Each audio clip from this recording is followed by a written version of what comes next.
35 anos do Código de Defesa do Consumidor já se passaram, né? É uma vida para nós que somos consumidores. E o que nós aprendemos, o que nós enfrentamos, o que é o Código de Defesa do Consumidor? Hoje eu tenho uma advogada e professora universitária, a doutora Arieta Turbano, para falar sobre esse assunto. E é assim que nós começamos o programa Café com Leite de hoje. A partir de agora você nos acompanha nas nossas plataformas de vídeo, no Facebook, no YouTube, mas em especial você nos acompanha também na TV Verde Vale, TV Café com Leite, na TV Cariri. De todas as formas, o cafezinho é garantido, mas em especial uma boa informação. Está no ar.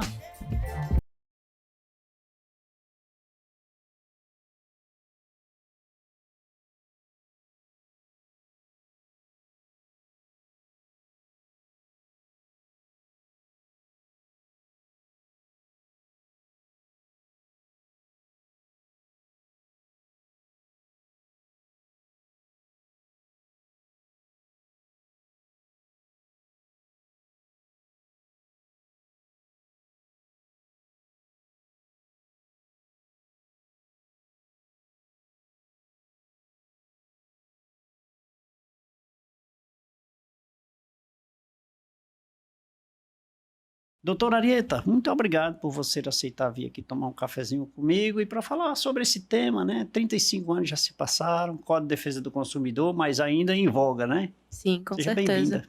Muito obrigada, primeiramente, pela oportunidade, pelo convite. E hoje, né, teremos uma conversa muito enriquecedora sobre os direitos do consumidor, nesses 35 anos. Era necessário, porque nós estamos falando de 35 anos, nós estamos falando de uma vida, né? Sim. 35 anos Sim. é uma vida praticamente. Era necessário um Código de Defesa do Consumidor, doutor, na sua luz? Sim, com certeza.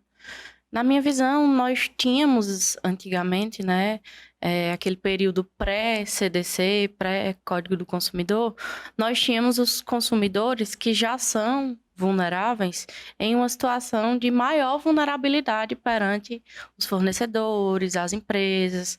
Havia ali, haviam situações que denotavam golpes contra os consumidores, onde eles perdiam dinheiro, onde eles compravam bens ou contratavam serviços e esses bens ou serviços eles não eram cumpridos da forma correta, ou até mesmo haviam vícios ocultos nos bens, onde os consumidores só ficavam sabendo. No Código Civil, não?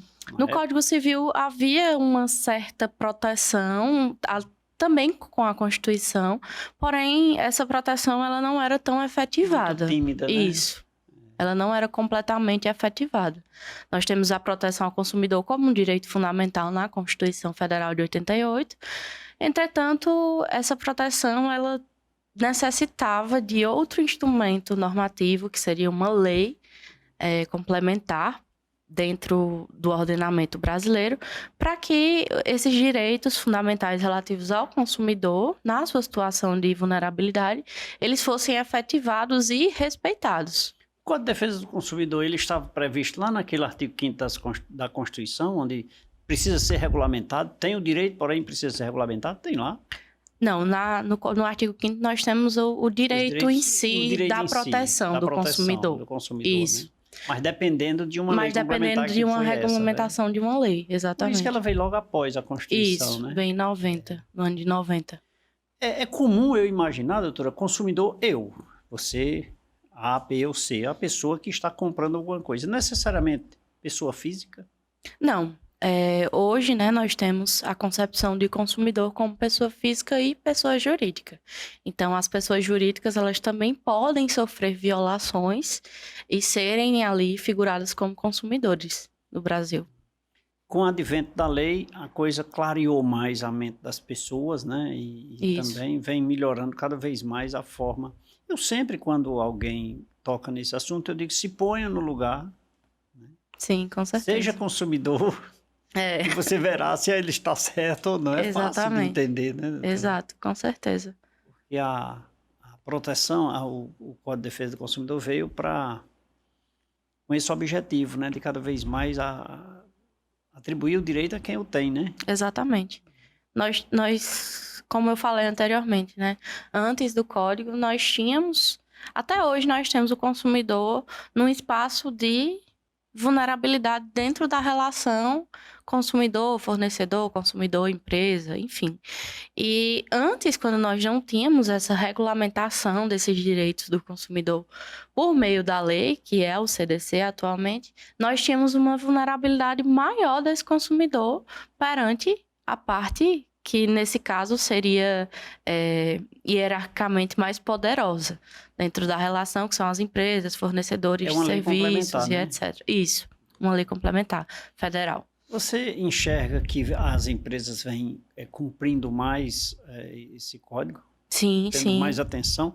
Eu acho que isso deveria ser um respeito ao cliente. Eu vou dizer cliente, eu não vou dizer consumidor.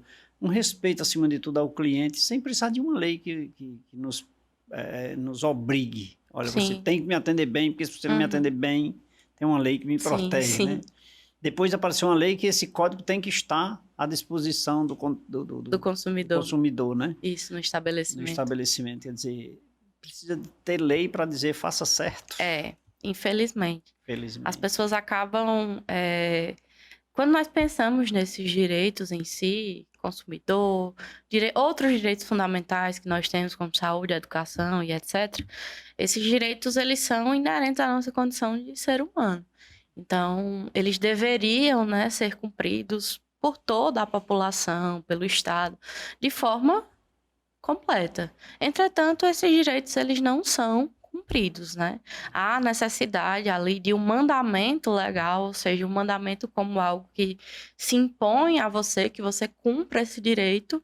No caso de não cumprimento, você sofrerá uma sanção. Então, me parece que as pessoas atendem melhor às sanções... Quando está sujeita a uma sanção. Exatamente, quando estão sujeitas a sanções.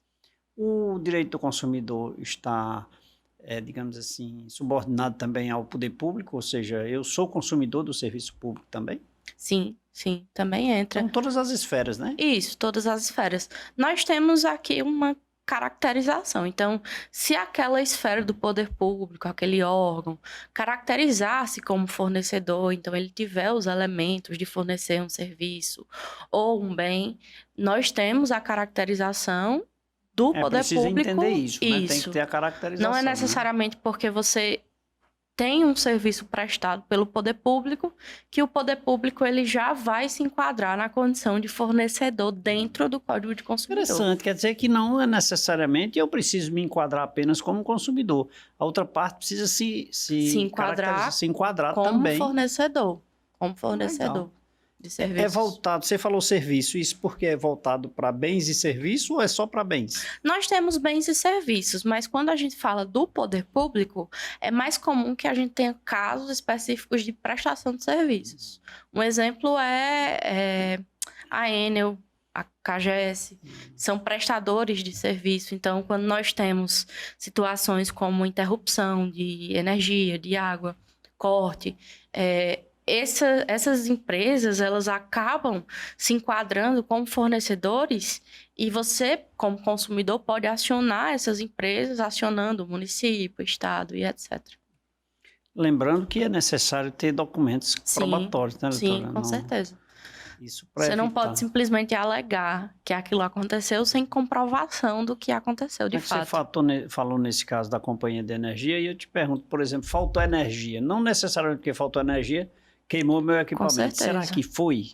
Com certeza. Ter a segurança de que de fato foi por isso. Com certeza. Curto, né? Então, assim, quando nós temos esses casos comuns que são de quedas de energia que acontecem na nossa cidade e em outras cidades, principalmente quando nós temos chuvas, enfim, períodos mais complexos ali. Essas interrupções, às vezes, elas causam a queima, né, dos aparelhos ali do consumidor. Então, há que haver um nexo causal, ou seja, uma ligação entre a queda de energia e aquela avaria no bem, né, do consumidor. Você citou algo muito interessante, por exemplo, aqueles casos atípicos, casos que não são muito comuns, casos que podem ocorrer de forma natural, por força das circunstâncias do tempo. Sim, né? sim. Como uma chuva, uma tempestade. Com certeza. Então, isso não caracteriza Uma responsabilidade. do fornecedor, né? Isso. Nesse caso, nós não temos como determinar que há responsabilidade se o evento ele aconteceu fora ali das condições que a empresa tinha de Do controlar. controle, Exatamente. exato, Então, toda situação ela deve ser analisada de forma muito minuciosa para que se identifique se há ou não a responsabilidade, de fato, daquele prestador de serviços. De serviço. Então, nesse caso, voltando, então, o consumo, a relação de consumo, ela não é voltada só para bens, né? Ou seja, o serviço também está inserido, serviços, né? exatamente.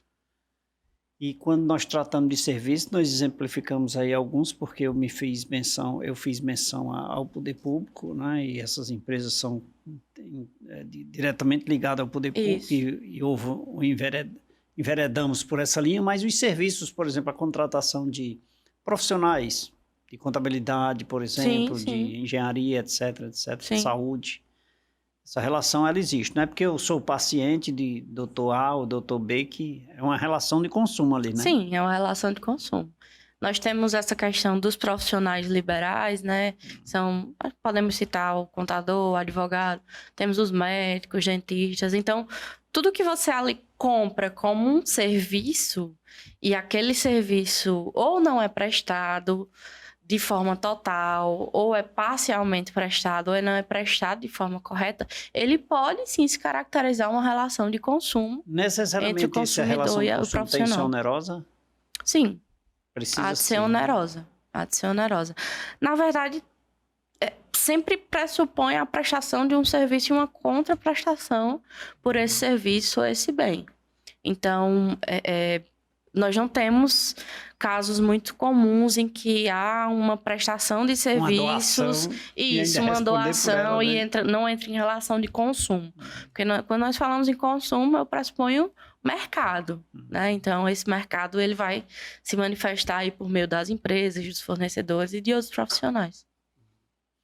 É comum as pessoas falarem assim: eu pago meus impostos, eu tenho os meus direitos, né? Você já ouviu isso, já? Com certeza. É impressionante como as pessoas sabem usar essa expressão. Será que sabem quais são os seus direitos e sabem quais são os impostos que pagam, né? Nem sempre, né? Nem sempre. Na verdade, na maior parte dos casos, as pessoas não têm o conhecimento correto de quais são os seus direitos, tanto dentro das relações de consumo, quanto dentro de outras relações que não envolvam consumo, quanto não sabem para que pagam impostos, para que aqueles impostos são destinados. Então, muitas vezes essa frase é dita de forma muito errônea, porque não necessariamente vai ser a mesma coisa que aquela pessoa está pensando ou sentindo, só porque ela paga um imposto ao poder público. Tá certo. E, acima de tudo, buscar seus direitos, sim. Porém, tenha cautela, porque eu sempre uso a expressão: o pau que dá em Chico, dá em Francisco. Né? Com certeza. Então, ou seja, se eu vou para você e eu não tenho provas, você pode vir para mim, né? Sim, com certeza. Não é possível, né, que você consiga alguma coisa se você não consegue comprovar aquela situação. Então, também existem consumidores, por exemplo, dentro dessa relação de consumo, que se utilizam de artefatos de má-fé, né, para processar uma empresa, um fornecedor, exigindo muitas vezes a devolução do valor ou até mesmo a troca, né, do bem que você adquiriu por outro bem, alegando algum defeito, algum vício, e acaba por se provar que aquele defeito, aquele vício foi um vício causado muitas vezes pelo próprio consumidor. Isso é muito comum na venda de celulares, por exemplo, onde nós temos os consumidores, eles adquirem um celular, muitas vezes um celular com um valor elevado, e esse celular, ele tem o suporte de uma garantia. Às vezes, se for seminovo, tem uma garantia ali pela empresa que está ali vendendo. Se for novo, também tem uma garantia um pouco maior. Entretanto, quando nós tratamos desses seminovos, por exemplo, as empresas elas dão um prazo de 3 meses. Tendo em vista que a garantia legal do produto ela já se expirou. E essa garantia ela só acontece se o celular não for avariado por quedas, por exemplo. Então, muitos consumidores acabam derrubando o celular, danificando o celular e tentam, né, essa tratativa para ter o dinheiro de volta ou trocar o aparelho. Então, às vezes isso é feito de má fé. E não resta dúvida que isso muitas vezes é comprovado depois, né? Sim, com Através certeza. dos técnicos. Os técnicos conseguem comprovar muito bem. Aí vai lá, daí Francisco também, né? Com certeza. São pequenos detalhes que eu sou a favor da busca pelo seu direito. Sim. Eu sou totalmente a favor, até porque eu também sou consumidor e eu prezo pelos meus direitos também, mas a cautela, o respeito acima de tudo, verificar se de fato aconteceu aquilo, Sim. né? Ver até onde vai minha responsabilidade. Exato. São pequenos detalhes que precisam ser analisados antes de qualquer iniciativa de uma demanda judicial. Exatamente, com certeza. Estou conhecendo um pouco mais sobre o Código de Defesa do Consumidor com a nossa convidada, a doutora Arieta Turbano, aqui no programa Café com Leite. Vou preparar aquele cafezinho para minha convidada. Doutora, nada mais justo que bebermos uma água, né? Com certeza. Por favor. E um cafezinho, a senhora aceita? Aceito. Por favor. Com leite, Obrigada. Viu? Quer conhecer um pouco mais sobre o Código de Defesa do Consumidor? É simples, você fica ligado. Nosso intervalo é rápido e nós temos muito ainda a conversar com a doutora Arieta. Daqui a pouco a gente volta.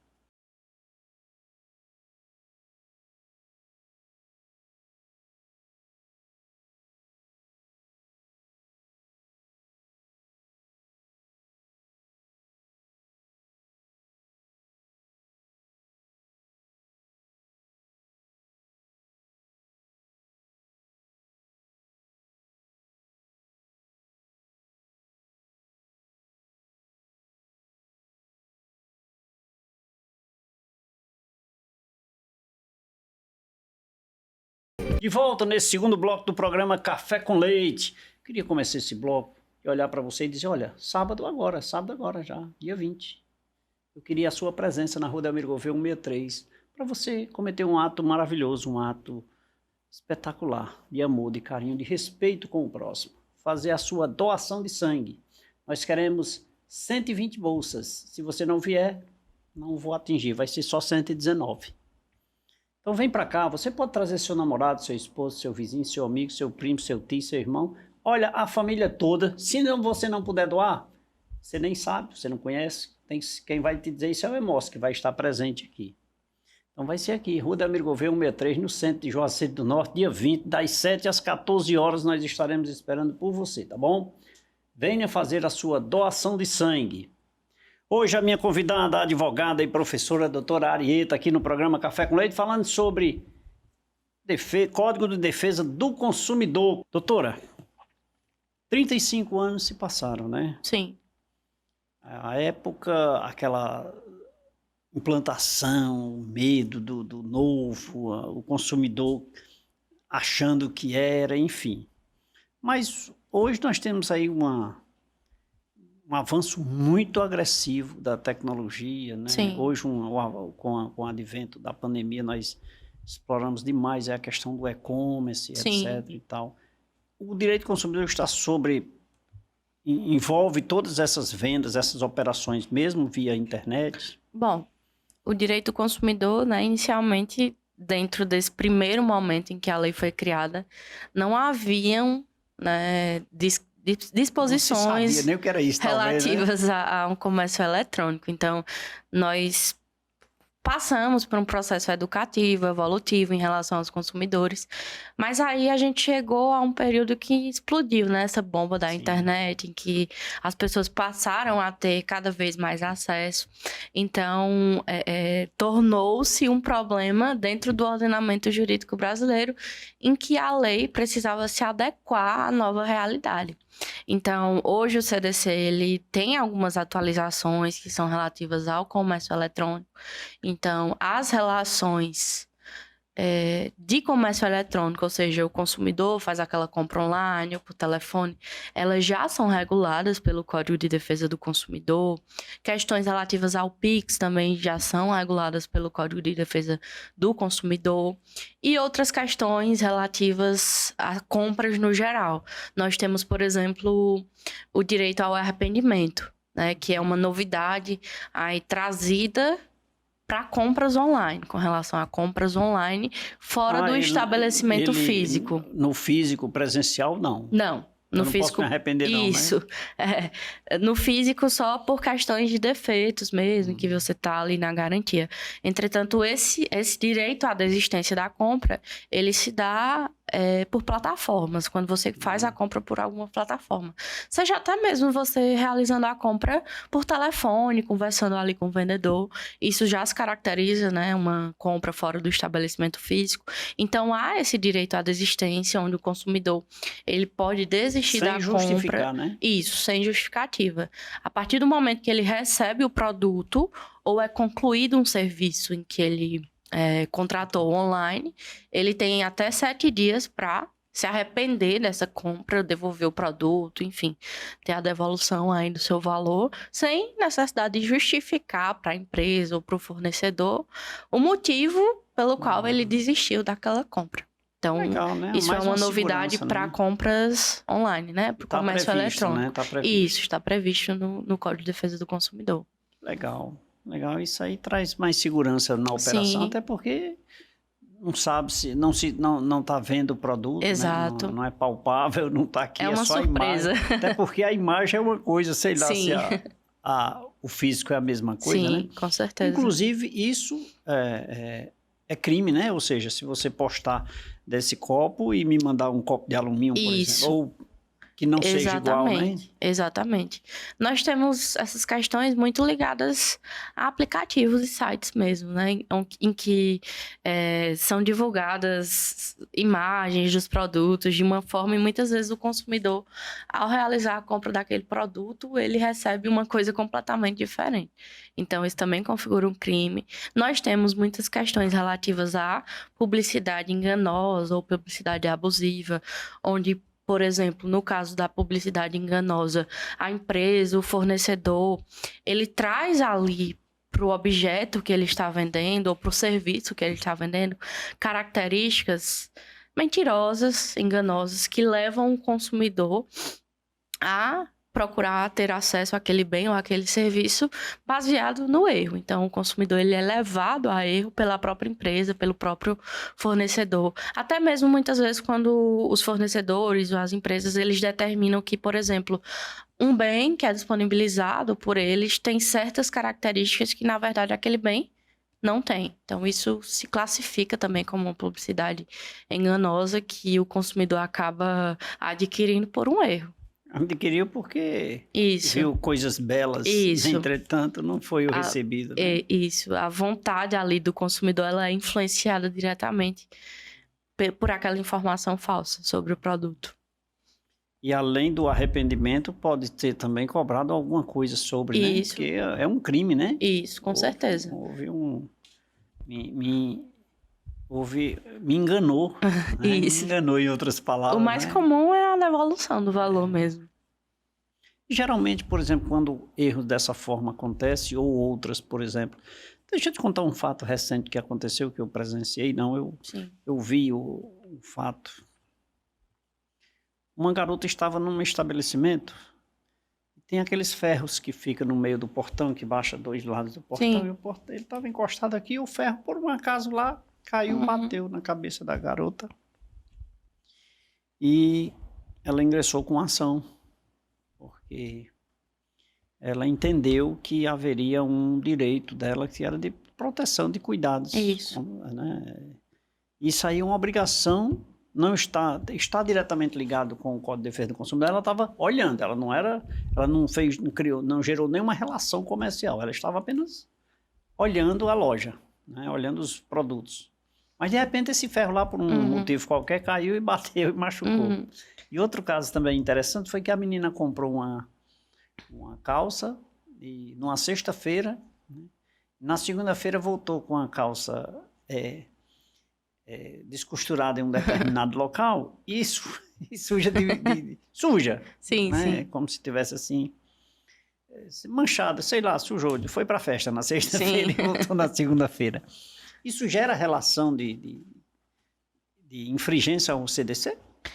No caso, esse primeiro caso que o senhor falou, que da pancada. Trata aí da pancada, exatamente.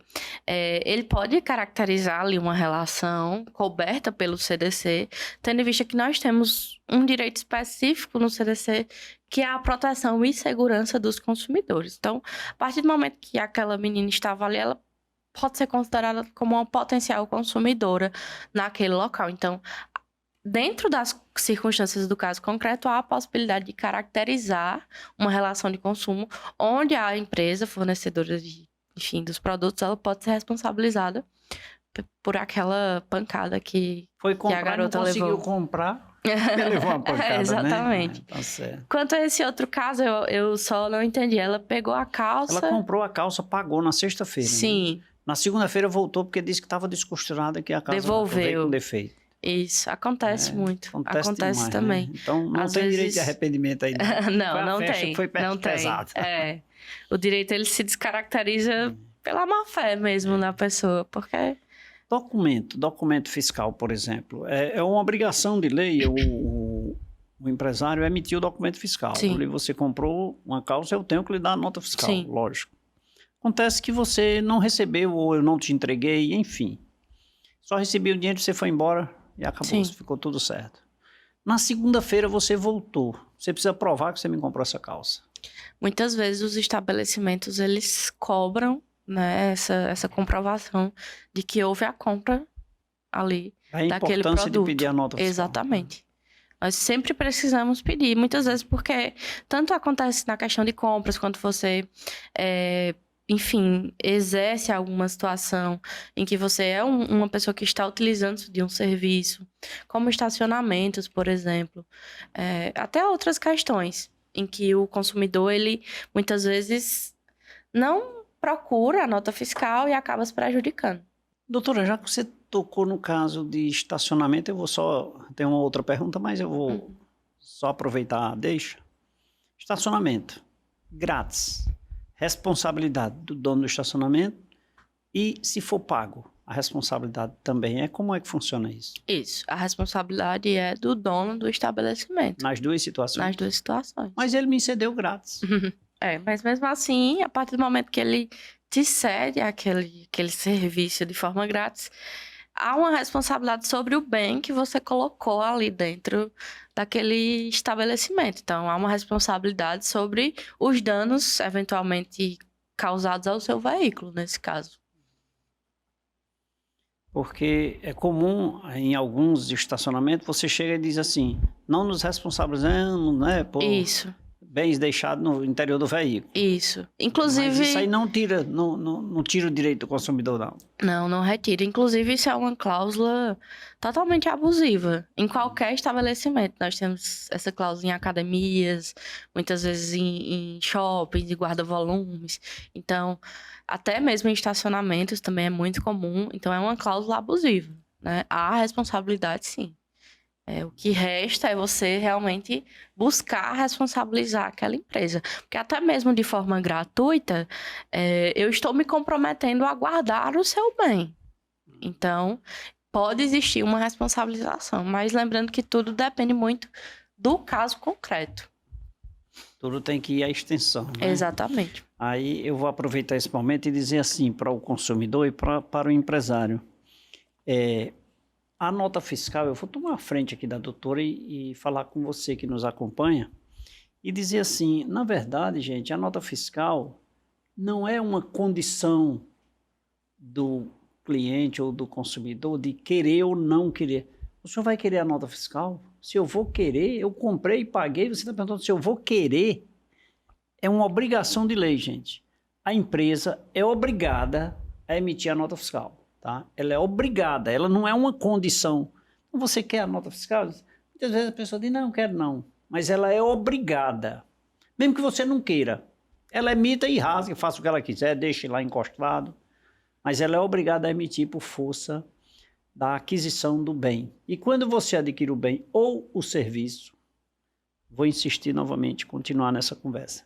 Dizer para você que quando você adquire um bem, a nota fiscal não garante que você pagou o bem. A nota fiscal garante que você adquiriu o bem, que você vai transportar o bem. O que garante que você pagou é o Pix, é o comprovante de depósito bancário, é o recibo, é outro documento, tá certo? Doutor, eu quis fazer isso, é porque eu sou contador, aí quando eu vejo essas coisas, Principalmente quando eu vou em algum lugar que a pessoa diz assim, você quer nota? Eu digo, você está me perguntando, eu comprei isso aqui, você está me perguntando se eu quero a nota. E o interessante é que você chega, às vezes, em alguns locais onde eles já colocam ali, não disponibilizamos nota fiscal. Pois É engraçado isso porque... é crime. Exatamente. É crime, né? Não pode. É um direito do consumidor. Exato, né? exatamente. E muita gente pergunta isso, eu digo, é impressionante como a falta de, sei lá, de informação. Não vou dizer de educação, não. Vou dizer de educação mesmo. Isso vai muito além, né? E o consumidor, por sua vez, por ser a pessoa, digamos assim, mais vulnerável, eu vou usar essa expressão na relação, quer dizer, termina saindo prejudicado. Como é que ele vai provar no dia seguinte? Exatamente. E adquiriu o bem. Isso. Até mesmo o consumidor, ele tendo a comprovação do pagamento, para muitas empresas isso não é suficiente, porque elas acabam trazendo o argumento de que aquela compra ali, ela pode ter sido de outra coisa, mesmo que tenha sido na mesma empresa, pode ter sido de outra coisa, pode ter sido num dia diferente. Mesmo que tenha as datas ali, as empresas muitas vezes alegam esse tipo de situação. Então, para fugir da responsabilidade. Exato. Né? Então, é muito necessário a nota fiscal e o complemento, que é o comprovante ali do pagamento, ou do cartão, ou enfim. E o bem com a respectiva avaria. Né? Exatamente. É o principal. É o principal. Conhecendo um pouco do Código de Defesa do Consumidor logo após seus 35 aninhos de vida. Aqui com a doutora Arieta no programa Café com Leite. Doutora, mais água. Com certeza. Por favor. E mais um cafezinho com leite, né? Por favor, doutora. Quer conhecer um pouco mais sobre o Código de Defesa do Consumidor? Na companhia da doutora Arieta? Você fica ligado. Nosso intervalo é rápido. Mas voltaremos em instantes com muito mais.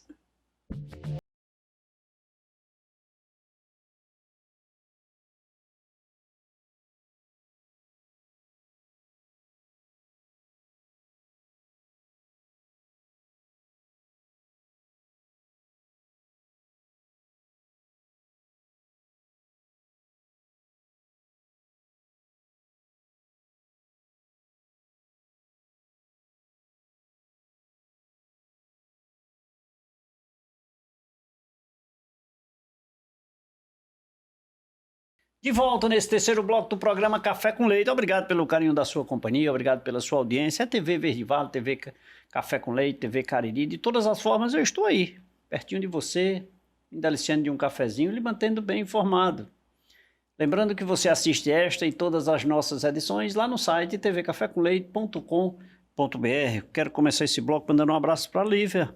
Lívia lá da Uninassal. Lívia, querida Lívia, que sempre apoia a gente e sempre está envolvida nesse processo. Ela está me devendo uma vinda aqui no Café com Leite para tomar um cafezinho comigo. Quem sabe, né? Quem sabe? O café esfria, ela não vem, eu esquento novamente e amanhã me aguarde, viu?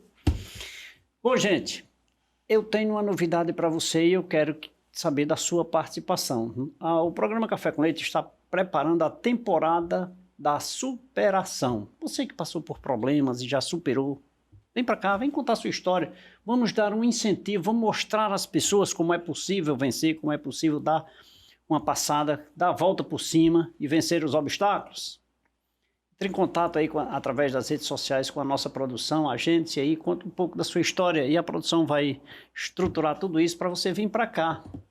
E nós vamos bater um papo, tomar um café e eu quero conhecer a sua história aqui. É a temporada da superação do programa Café com Leite.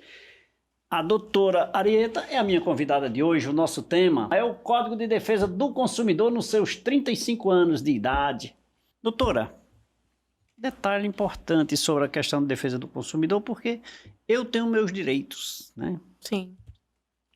Mas eu preciso como buscar, aonde buscar, o que fazer? Porque quando eu não sou... E quando eu devo, né? Não é só... E quando eu devo buscar?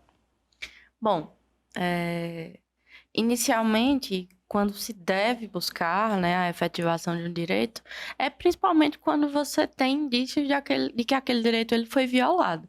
Muitas vezes o consumidor ele pode ser leigo, então ele não tem a certeza que houve uma violação.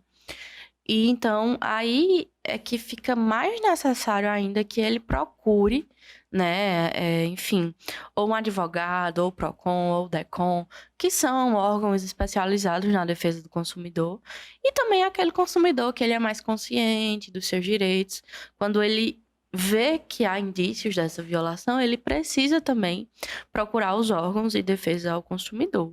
No Brasil, nós temos o órgão administrativo, que é o PROCON. Então, no PROCON, há a possibilidade de o consumidor ele realizar denúncias, reclamações sobre empresas, sobre serviços, produtos e etc.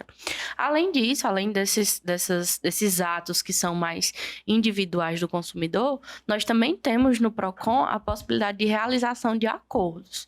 Então, se você tem ali um bem que veio com um problema, com vício, e você precisa da devolução desse valor, e você já tentou amigavelmente com a empresa resolver aquela situação e não conseguiu, o PROCON é o primeiro caminho que você deve ir para tentar resolver isso. Então, o PROCON ele atua nessa via administrativa para tentar resolver os conflitos relativos ao consumidor, ao direito do consumidor, e evitar que esses conflitos eles precisem ir ao Poder Judiciário. Então, muitas vezes, o que você não consegue em uma conversa mais amigável com a empresa, você consegue no PROCON, onde a empresa ela é notificada ali para responder aquela reclamação, aquela denúncia, para se manifestar sobre o problema que a envolve. Então, há essa possibilidade de resolução amigável, extrajudicial do problema. É melhor, né? Isso, evita muita dor de cabeça. Mas eu tenho dúvida, eu não sei se de fato eu fui, digamos assim, lesado. Sim. O PROCON, o DECON podem também me dar essa orientação? Sim, também.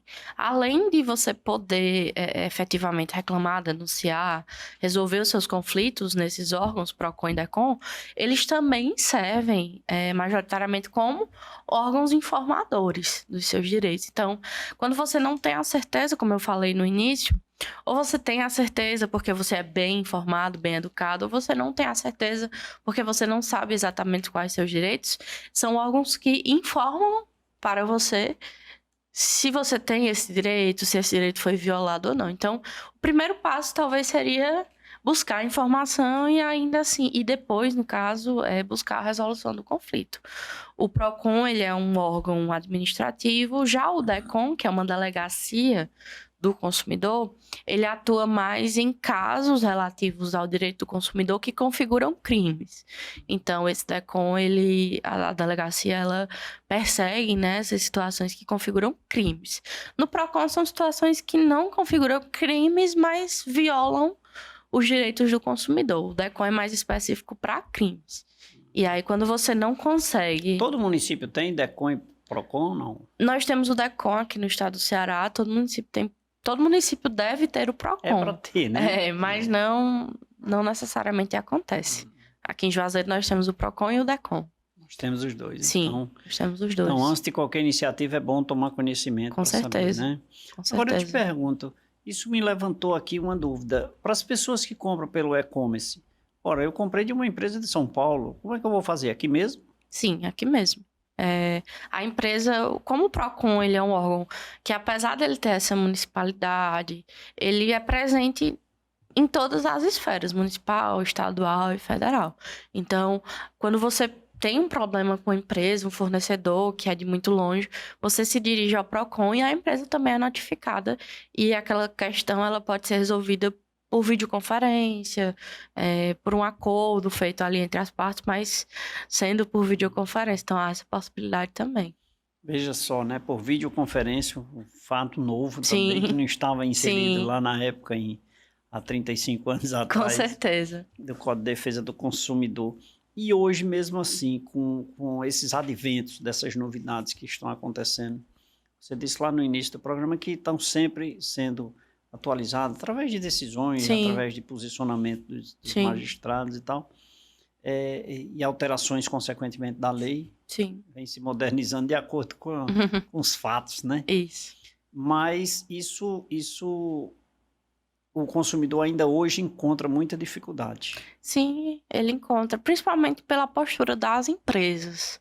Talvez um dos maiores problemas dentro da relação de consumo são as posturas das empresas e dos fornecedores. Então, a empresa, o fornecedor, geralmente, eles vão ter, claro que não são todos, mas vamos colocar 70% vão ter uma postura em que eles acabam dificultando um pouco que o consumidor ele efetive ali os seus direitos. Então, isso acaba tornando mais difícil a relação, fazendo com que o consumidor ou procure os órgãos como PROCON ou DECON ou o Poder Judiciário. Muito bem. Você sabia que eu vou dizer ao nosso telespectador por que isso? Eu sempre digo aqui, vou repetir. Sim. Você, para ser um advogado, você estudou 5 anos e o resto da vida. Sim. Ou você parou de estudar? Não, nunca parei. Para ser contador, estuda-se 4 anos e o resto da vida. Sim. Médico, 6 anos e o resto da vida. Engenheiro, 4 a 5 anos e o resto da vida. Arquiteto, etc. E odontólogo, etc, etc, etc. Para ser empresário, você precisa ter o dinheiro e ter a ideia. Eu quero abrir uma... Não deveria. Sim. Mas eu tenho dinheiro e eu quero abrir uma loja de confecções. Sim. Eu vou ali na rua X, alugo um imóvel, comprei a mercadoria, já botei na loja. Na primeira semana eu já compro um carro novo. Apurado não é lucro. Então o empresário deveria primeiro ter conhecimento desses detalhes, do Código de Defesa do Consumidor, dos crimes contra a ordem tributária, o que é tributo, calcular custo, fazer toda uma análise mais criteriosa, ou seja, deveria estudar pelo menos um ano, já que não estuda o resto da vida. Eita, rapaz, vamos brigar comigo depois, mas é assim mesmo. Deveriam estudar um ano, mercado, começar um negócio. Daí sim ele teria as cautelas devidas e sofreria talvez até menos. Né? Mas não, ele tem o dinheiro hoje e amanhã ele já quer botar um negócio. Aí sofre as consequências. Não, eu quero botar uma universidade. Eu tenho dinheiro e já boto uma universidade. Quer dizer, não sabe as consequências que isso pode ocasionar. Exatamente, né? Exatamente. Então tem que ter muita cautela nesse aspecto. E eu acho que os problemas encontrados geralmente são por falta de conhecimento do empresário. Isso. Mas sabe quem é que ele culpa? O contador. Tudo é culpa do contador. Não foi o contador que me orientou. É sempre assim. Mas... Infelizmente, né, se as pessoas tomassem conhecimento, porque o mercado exige isso, análise de mercado, para você saber se o produto cabe, se as obrigações você pode cumprir ou não, porque de fato são tantas. Né? E isso, quem sai beneficiado nesse caso é o consumidor, né? Com certeza. Me diga uma coisa, e em caso, quando ocorre problema, por exemplo, em um produto, meu ressarcimento seria um novo produto, seria outro produto? Como seria esse ressarcimento? Bom, é o comum. Bom, nós temos algumas questões de prazo, né? Então, esses prazos saem de 30 a 90 dias. Quando você tem um vício ali no produto, o fornecedor, a empresa, ele vai ter 30 dias para produtos não duráveis, ou seja, produtos que devem ser consumidos ali, ou enfim, utilizados logo, né, de forma iminente, e 90 dias para produtos duráveis, que são produtos como um carro, por exemplo. Não perecíveis. Não perecíveis. Então, após esse prazo, se o problema não for resolvido, você tem 2 opções. Ou você 3 opções, na verdade. Ou você pode solicitar a devolução do seu valor, do valor que você pagou, devolver o produto e receber o seu dinheiro de volta. Ou você pode solicitar a troca. Então, você pode receber outro produto do mesmo produto. Ou você pode também escolher outro produto, que não foi aquele que você adquiriu inicialmente. Então, quando você escolhe esse outro produto, há a possibilidade de você ter que complementar ou ser restituído no valor da diferença. Então, existem essas 3 possibilidades, claro. Essas 3 possibilidades, elas só vão se enquadrar após o cumprimento do prazo, 30 ou 90 dias, que é o período que o fornecedor, que a empresa tem para tentar resolver aquele produto ali no seu bem. Até lá, você vai... vai... E quem é o responsável? É o vendedor ou é a fábrica? É a fábrica. Fornecedor. Por exemplo, eu compro uma geladeira, aí a geladeira deu defeito. Sim. Não é a loja? É a loja ou é a fábrica? Bom, pode ser. Eu entendi mais vendedor como pessoa física, mas pode ser a loja e pode ser o fornecedor da loja. Então, muitas vezes, quando as pessoas acionam o Poder Judiciário, elas acionam contra a loja e contra o fornecedor. Exatamente. Logo o problema. É porque fica difícil, né? Por exemplo, eu compro na loja A, aqui em Juazeiro, Sim, e vou ter que entrar contra uma empresa lá de São Paulo. exatamente. Até ela receber essa notificação e vir aqui, Exato. né, é delicado. Então, os dois são... E muitas geralmente vezes... a loja quer sair, né? Isso. Não.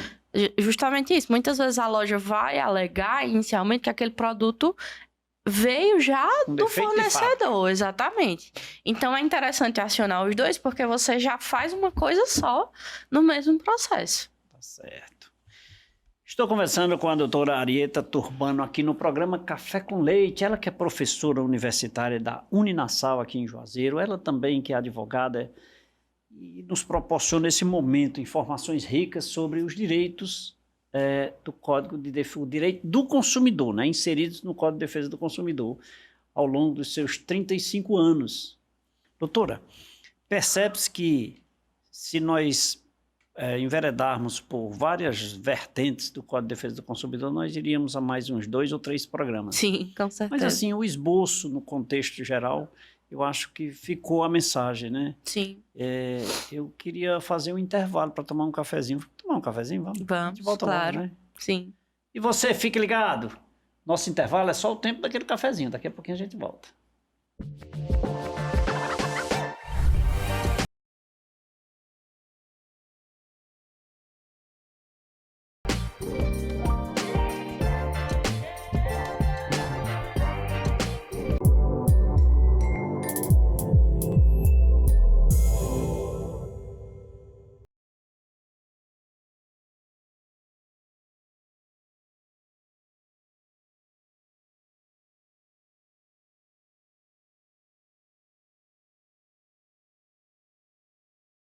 Fala aí que era rapidinho, já me delicei de um cafezinho, já bebi uma água mineral São Geraldo, mas já estou de volta aqui. Mas agora para agradecer a doutora. Doutora, que bom, foi legal aí nosso bate-papo. Eu acho que o recado ficou, né? Eu acho que a mensagem ficou. E é importante que as pessoas, acima de tudo, tomem conhecimento dos seus direitos, né? E busquem quando direito tiverem, né? Exatamente. Quero te agradecer por esse momento aí, espero tê-la novamente aqui. Eu que agradeço pelo momento e pela oportunidade. Com certeza estarei aqui outras vezes. Será bem-vinda. Muito obrigada. O café vai estar pronto, tá bom? Muito obrigado. Muito obrigada. E a você que nos acompanhou até agora, muito obrigado pelo carinho da sua companhia e também da sua audiência. Mandar um abraço para Pedro Henrique, lá no Santo Antônio, aqui em Juazeiro do Norte, Ana Cláudia, no aeroporto, Tereza, no Limoeiro, Carlos Emanuel, em Barbalha, Alda Maria, no Crato, Luísa Maia, em Missão Velha, toda a equipe de profissionais da Montarte Inox também acompanha o programa Café com Leite. É Leuto, Raigleissa, Yara e mais, vão brigar comigo, o Austin, Zé Carlos, e eu não vou dizer o resto não, porque senão eu não sei, mas sempre estão ligados. Um abraço a todos, muito obrigado pelo carinho da sua companhia.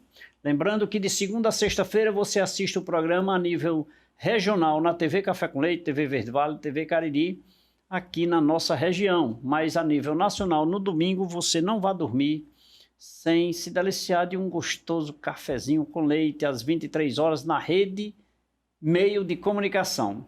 Eu vou ficando por aqui, beijo a todos, fiquem com Deus.